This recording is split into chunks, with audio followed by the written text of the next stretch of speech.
یہاں اتنے خاکے بن گئے اور تم کہتے ہو تہذیبوں کے ٹکراؤ. حضور تو آئے ہی تہذیبوں کے ٹکراؤ کے لیے ہیں.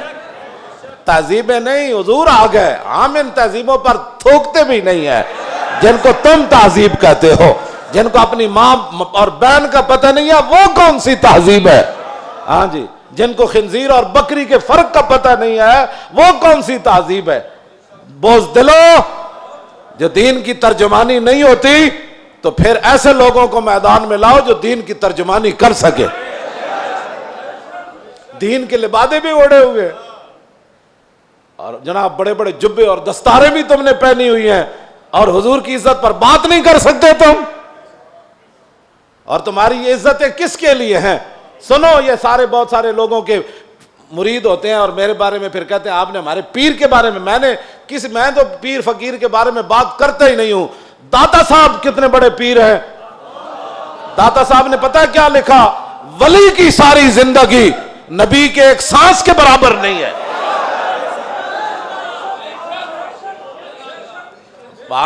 صرف نبی کے بعد امام الانبیاء کے تو خلق سے اولیاء.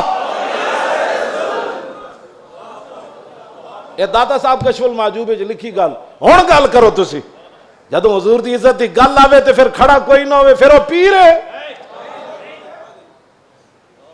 تے پھر اپنی جاناں بچائے تے اپنے جناب ادارے بچائے تے اپنے خانقاہاں بچائے. رسول اللہ کی تو سانس کی بھی کروڑوں حصے کرو نا پھر بھی اس کی ساری زندگی اس کے برابر نہیں ہو سکتی. کروڑویں حصے کے بھی. یہ تو داتا صاحب نے صرف انبیاء کی بات لکھی ہے. رہ گئی حضور کی بات تو خلق سے اولیاء اور فاق النبیین فی خلق وفی خلق ولم یدانو فی علم ولا کرم وکلہم من رسول اللہ ملتمس غرفا من البحر اور رشفا من الدیم وواقفون لدے عند حد من نقطۃ العلم او من شکلۃ الحکم. ایدہ تو میں ترجمہ نہیں کر سکتا انبیاء دی عظمت دی وجہ. امام بوسیری گل کتھے جا کے کی تھی کہ حضور دی شان کتھے جا کے ہے.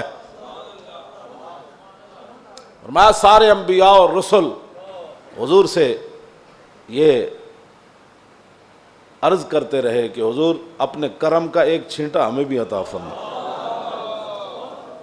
وَكُلُّهُم مِّن رَّسُولِ اللَّهِ مُلْتَمِسٌ غَرْفًا مِّنَ الْبَحْرِ اور رَشْفًا مِّنَ الدِّيَمِ.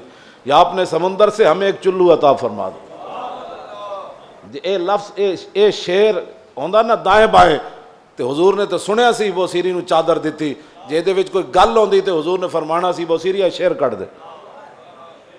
تمہیں مقام رسول کا پتہ ہی نہیں ہے. باتیں لوگوں کو اگر مگر کی کرتے ہو. اگر مگر سے ناموس رسالت پر پیرا تھوڑا ہونا ہے. اگر مگر سے پیرا نہیں ہونا. پیرا رسول اللہ کی عزت کا ایسے ہی ہونا ہے جیسے صدیق اکبر نے پیرا دیا, جیسے فاروق اعظم نے پیرا دیا. باقی رہ گیا حضور کا جلال, تو وہ میں آپ کو پڑھ کے سنا دیتا ہوں کہ حضور کا جلال کیا تھا. مولا علی راوی ہیں اس کے.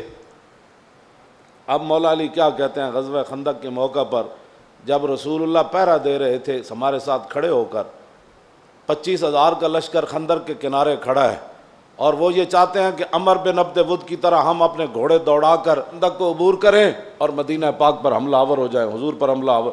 حضور خود پھر تلوار پکڑ کے کھڑے ہو گئے. اور جب رسول اللہ بھی کھڑے تھے وہاں تو سورج غروب ہو گیا. حضور کی ظہر کی نماز بھی قضا ہو گئی. جب عصر کی نماز قضا ہو گئی تو محبوب, یہ بھی حضور کی رحمت للعالمین بھی ہے, یہ بھی خلق عظیم ہے. تم نے کون سا خلق عظیم کی مثالیں دیتے ہو؟ مائی کوڑا پھینکتی تھی اور تم یہ باتیں لوگوں کو سکھاتے ہو فلاں کو معاف کر دیا. وہ حضور کا اپنا حق تھا, معاف کیا. امتی کو حق نہیں بنتا کہ وہ حضور کی طرف سے خود منصف بن کے لوگوں کو معاف کرتا رہے. یہ قیامت کو فیصلے ہوں گے کہ رسول اللہ نے کس کو معاف کیا اور کس کو معاف نہیں فرمایا. ہم کون ہوتے ہیں حضور کے حق معاف کرنے والے؟ اب جب سورج غروب ہو گیا تو ذرا سنیں حضور کا دعائے جلال کیا تھی. یہ میں اس لیے سامنے پڑھ رہا ہوں تاکہ لوگوں کو پتہ چلے کہ بھائی جو ہم باتیں کرتے ہیں نا وہ غیرت والی باتیں لوگوں کو ہضم کیوں نہیں ہوتی. وہ چاہتے ہیں کہ فرانس حضور کے خاکے بھی بنائے اور ہم مذمت کر کے فارغ ہو جائیں, اور ان کے اندر اتنی غیرت ہو کہ ان کے صدر کے خلاف بات ہو تو وہ اپنا سفیر واپس بلا لیں. عالم تسا کی حضور دا کلمہ پڑھیا او 55 ملک ہو یا 56 ملک ہو، ایدا ایک جواب دیو تسا رسول اللہ دا کی کلمہ پڑھیا؟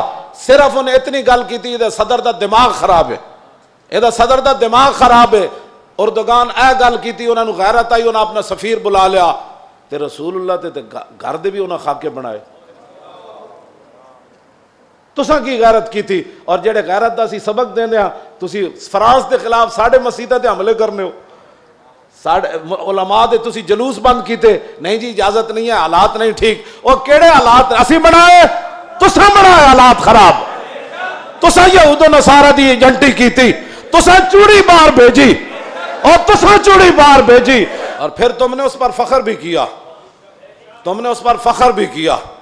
ہمیں حضور کی غلامی پر بھی فخر ہے اور ممتاز قادری کے عمل پر بھی فخر ہے، غازی ظہیر کے عمل پر بھی فخر ہے، اور غازی عبداللہ کے عمل پر بھی فخر ہے کہ اس نے گستاخ کو پکڑ کر ایسے گردن کاٹ دی، اس پر بھی ہمیں فخر ہے۔ اور فرانس کے اندر جو کچھ مسلمان اپنی بساط کے مطابق گستاخان کے خلاف کر رہے ہیں، ہمیں اس پر بھی فخر ہے، ہمیں اس پر بھی فخر ہے، ہمیں اس پر فخر ہے، ہم ان کے ساتھ ہیں۔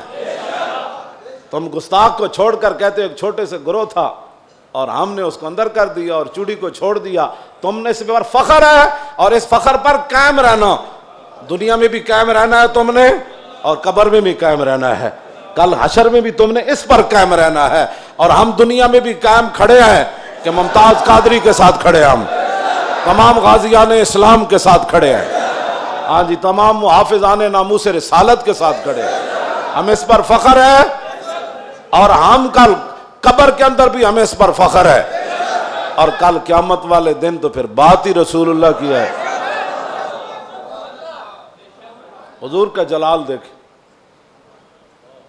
حضور کا جلال دیکھیں، حضور نے کیا فرمایا جب سورج غروب ہو گیا تو انا علی، مولا علی کہتے ہیں ان رسول اللہ صلی اللہ علیہ وسلم قال یوم الخندق ملا اللہ بیوتہم وقبورہم نارا کما شغلونی عن الصلاۃ الوسطی حتی غابت الشمس۔